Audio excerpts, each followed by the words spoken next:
C'est un plaisir de vous retrouver encore sur ce plateau. Ounamaka, bienvenue. Merci Piombo. Alors avec vous aujourd'hui, pour le camp du dossier, nous allons parler d'un phénomène qui s'observe depuis un moment ici à Kinshasa.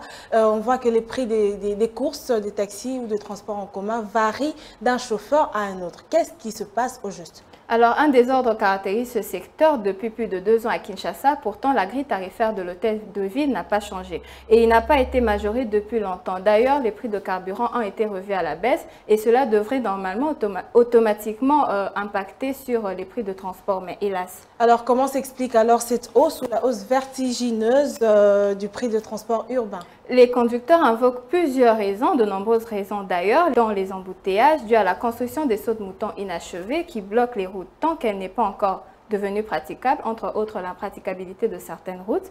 Et elle dit aussi, le seuil du prix de carburant est resté autour de 2000 francs alors qu'il était beaucoup moins auparavant. Aujourd'hui, elle s'est stabilisée, mais on n'a jamais su réussir à harmoniser le prix du carburant et celle du transport. La restriction causée par la crise sanitaire dans le couvre-feu et le nombre limité des passagers. Avec tous ces problèmes, la circulation est devenue très compliquée. Mais Ounamaka, nous le savons tous, qu'il y a pourtant eu des prix officialisés par l'hôtel de ville pour chaque trajet. Et on aimerait savoir quand même qu'est-ce qui s'observe sur le terrain, pourquoi cela n'est pas respecté. Est-ce que les taximens ne sont pas informés des prix qui ont été officialisés ou ils n'en font qu'à leur tête? Oui, ils n'en font qu'à leur tête et cela reste donc un énigme. Le prix de la course reste inconnu. Toutefois, les Kinois connaissent bien une pratique appelée demi-terrain et cette pratique consiste à sanctionner les trajets et les chauffeurs l'adorent d'ailleurs. Voici donc quelques exemples. Le prix de la course de Lemba jusqu'à Boulevard Gare Centrale coûte 500 francs pour un bus et 1500 francs pour les taxis. De Yolo à Capella à la banque, le tarif revient à 700 francs pour le bus et 1000 francs pour le taxi-bus. De Kingasani à la banque centrale, la course coûte 500 francs pour le bus. De Victoire à Ngalema, le tarif revient à 500 francs pour le bus. Pourtant, le client est obligé de débourser le double, parfois même le triple, pour arriver à destination. Et cela souvent pendant les heures de pointe, dans le matin et le soir.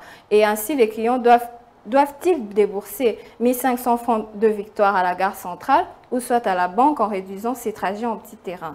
1700 francs pour les habitants de Capella qui se rendent à Ngaliema, 1000 francs pour la population de Lemba qui vont à destination du centre-ville. Il en est de même pour ceux de Kingasani qui déboursent 1000 francs au lieu de 500 francs pour se rendre en ville.